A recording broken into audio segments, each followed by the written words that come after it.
이번 시간부터는 이제 구글의 이제 클라우드 네트워크, 구글 클라우드의 이제 네트워크 전문가 자격증이 있죠. 프로페셔널 클라우드 네트워크 엔지니어라는 이 자격증을 이제 준비를 할 수 있도록 어떤 구글의 네트워크 서비스에 대한 어떤 개념을 좀 정리하는 영상을 만들어 볼까 합니다. 저도 이제 지난 제가 이제 재생 목록에 보면 AWS 네트워크 스페셜티 이제 자격증과 관련된 이제 AWS 네트워크 서비스에 대한 재생 목록을 따로 만들었었는데요. 그때도 사실은 이제 제가 네트워크 스페셜티 이제 자격증을 취득을 하면서 공부했던 내용들을 좀 정리를 한다라고 이제 그렇게 해봤고요.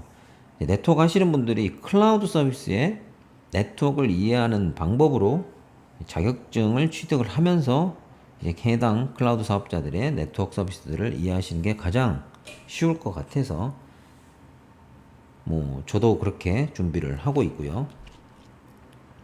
그래서 이제 구글하고 이제 AWS 크게 사용하고 있는 게 AWS, MS, 그다음에 구글 이렇게 대표적인 클라우드 사업자들이 있고 기업들이 이제 이런 클라우드 사업자들의 자원을 이용해서 데이터 센터들을 이 안에 구성을 하고 있어요.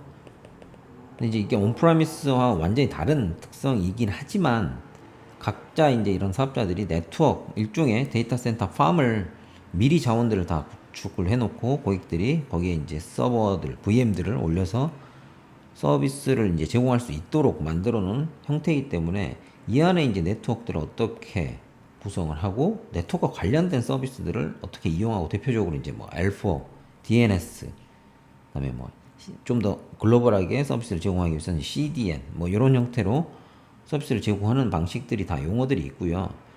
그런 메커니즘에서 관련된 서비스들, 네트워크 관점에서의 어떤 기능들을 이제 자격증 형태로 이제 해당 영역들을 좀 어떻게 보면 취합해서 정의를 해놨다고 보시면 될 것 같아요. 세 개를 다 이제 업무적으로 보다 보니까 저도 이제 비교를 해봤는데 AWS가 어떻게 보면 제일 명시적으로 명확하게 서비스들을 좀 기존의 온프라미스 환경과 좀 더 이제 네트워크를 하시던 분들이 이해할 수 있게 좀 어떻게 보면 범위가 좀 명확하게 좀 디파인이 되어 있다라고 하면 점점 갈수록 좀 더 브로드하고 두리뭉실하다라고 할까요? 그렇게 좀 그냥 바로바로 쓸 수 있게끔 이제 그렇게 이제 만들어준 형태가 보면 될 것 같아요. 그래서 B2B에 가장 가까운 게 AWS. 물론 B2C에 가장 가까운 게 구글. 그냥 제 느낌이에요. 그렇다고 해서 이제 구글을 B2B가 못 쓴다 이건 아니에요. 근데 그런 특징들이 있고 그거는 이제 제가 이번에 구글 거 정리를 하면서 AWS랑 비교를 좀 해드리면서 진행을 하도록 하겠습니다. 오늘은 첫 시간이니까요. 이 자격증이 이제 범위가 어떻게 되고 어떤 특징들이 있는지에 대해서 간단히 살펴보고 다음 시간 다음 자료부터 각각에 대해서 좀 더 이제 상세하게 그 다음에 이제 구글의 전반적인 이 네트워크 서비스를 이해하기 위해서 구글이 가지고 있는 공통 특징들이 있기 때문에 그런 서비스들에 대해서 진행을 해보도록 하겠습니다. 이 자격증은 프로페셔널급에 이제 해당이 되는 거고요. 이제 구글도 이제 펀더멘탈 자격증이 있고, 그다음에 어소시에이트 수준의 자격증이 있고, 그다음에 프로페셔널 레벨이 있는데 거기에 이제 대표적으로 아키텍트 자격증, 데이터베이스, 디벨로퍼, 엔지니어 이렇게 롤별로 쭉 정의가 되어 있는데 그 중에 네트워크가 있다라고 보시면 될 것 같아요. 그래서 네트워크 자격증은 시험이 이제 2시간을 주어지고 비용은 200불. 그 다음에 랭귀지는 아직은 영어만 지원을 하는 걸로 알고 있습니다. 멀티 초이스, 멀티 셀렉트. 그 다음에 문항수가 이제 50문제로 제가 알고 있고요. 그래서 여기 가면은 이제 구글의 홈페이지, 클라우드의 홈페이지에 가면은 실제 이제 어떤 범위에 대한 내용들 상세하게 나와 있고요. 그 중에 이제 과정 준비를 위해서 구글이 가지고 있는 이 사이트가 있어요. 클라우드 스킬 부스트 구글이라는데 이걸 아시는 분들은 아시겠지만 퀵랩이라는 사이트를 이제 별도로 있었어요. 그게 이제 어떤 특징이냐면 어떤 시나리오를 주고 뭐 VPC를 만든다 예를 들어. 그래서 VPC 안에 또 웹을 띄운다 뭐 이런 형태의 시나리오를 막 만들어서 뭐 그때는 이제 AWS도 있었고 구글도 있는데 실질적으로 이 시나리오에 이 퀵랩에서 이제 실제 아이디를 만들어서 실제 AWS다 아니면 구글이다라고 하는 그 해당 GCP에 계정을 만들고 거기에 자원을 띄워서 실습을 할 수 있게 그 다음 실습이 끝나면 그 자원이 삭제되는 완전 자동화 형태로 실제 운영 중인 리전에 자원들을 띄워서 만들 수 있게 하기 때문에 어떻게 보면 실제 이걸 이용하시는 분들 입장에서 실제 이용하는 거나 마찬가지 똑같은 서비스 형태로 이제 또 공부를 영역별로 나눠서 뭔가를 구현해 볼 수 있는 형태로 만들었기 때문에 굉장히 도움되는 사이트였는데 이걸 이제 구글이 인수를 했어요. 그래서 완전히 GCP를 위한 어떤 뭐 스킬을 그다음에 뭐 미리 테스트해 볼 수 있는 어떤 환경을 제공하고 있다. 이게 이제 뭐 다 공짜는 아니고요. 예, 크레딧이 필요하고요. 예. 그 중에 이제 Preparing for Your Professional Cloud Network Engineer Journey라는 과정이 있습니다. 이게 이제 클라우드 이 네트워크 엔지니어라는 이 자격증을 위한 어떻게 보면 대비반 과정이라고 보시면 될 것 같고요.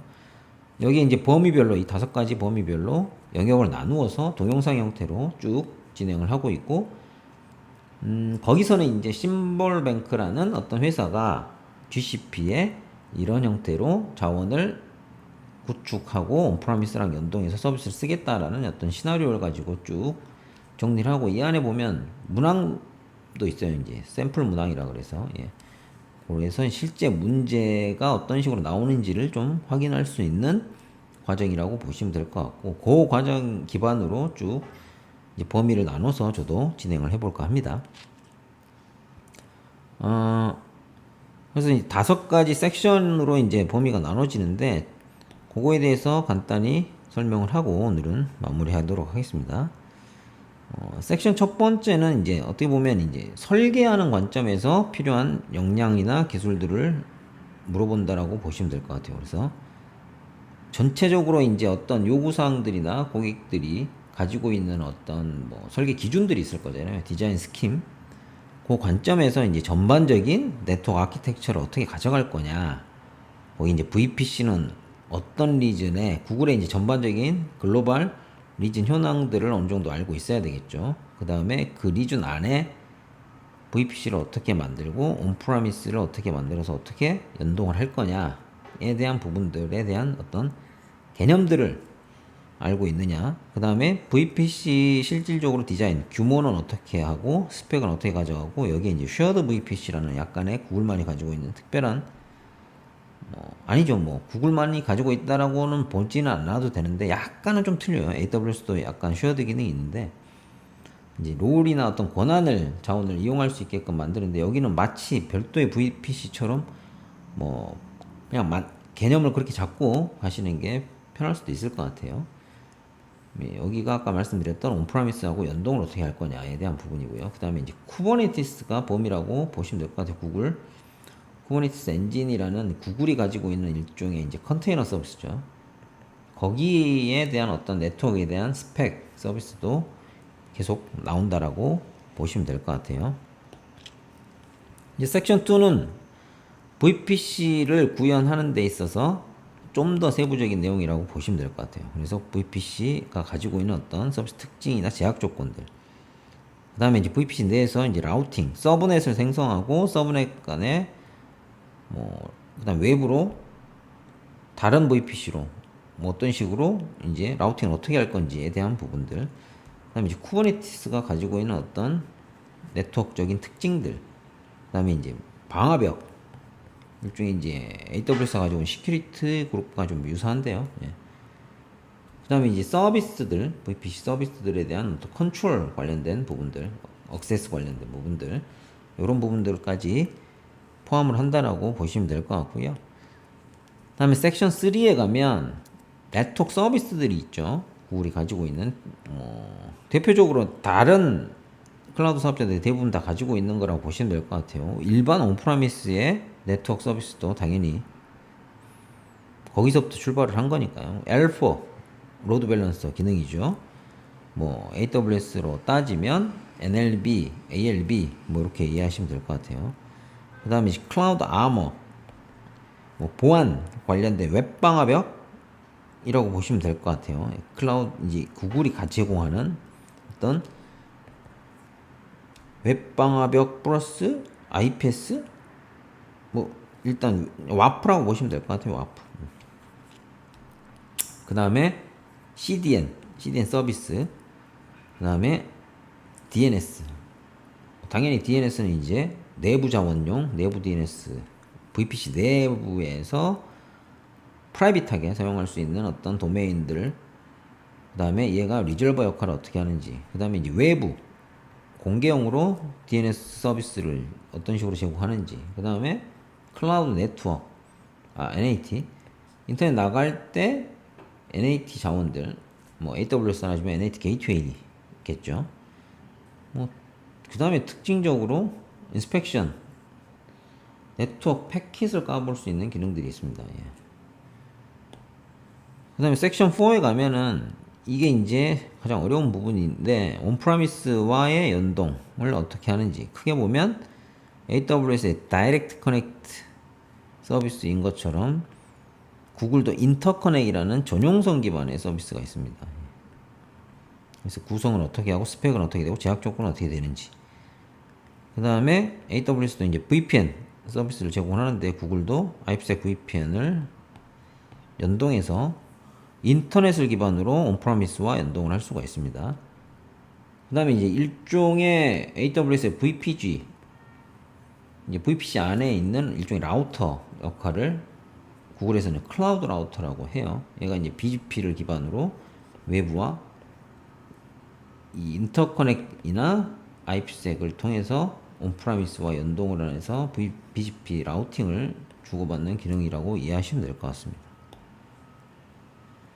마지막으로 이제 섹션 5에 보면은 당연히 이제 관리, 모니터링, 최적화를 어떻게 할 거냐, 구글 안에서.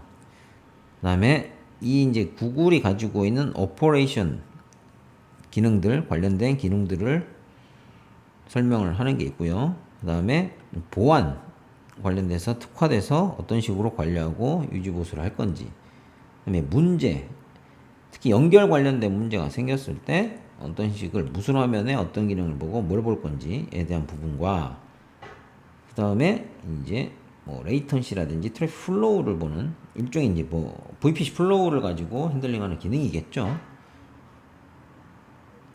그렇게 크게 5가지 영역에 대해서 이제 나눠져 있으니까요. 그거에 대해서 각각 대표적인 개념들에 대해서 이제 제가 영상으로 좀 남겨보면서 일단 이해할 수 있도록. 그 다음에 당연히 이제 뭐 요거만 보고 나서 바로 시험을 보시면 당연히 안 될 거고요. 각각의 여기서 개념을 잡고 그다음에 필요한 이제 구글 사이트의 문서라든지 외부의 어떤 아까 그 클라우드 부스트 사이트에 가서 실습을 한번 해본다든지 그다음에 인터넷상에 있는 어떤 교육 과정을 좀 듣는다든지 이렇게 해서 준비하시면 뭐 크게 문제가 안 될 것 같습니다. 예. 뭐 이번 시간은 여기까지 하겠습니다.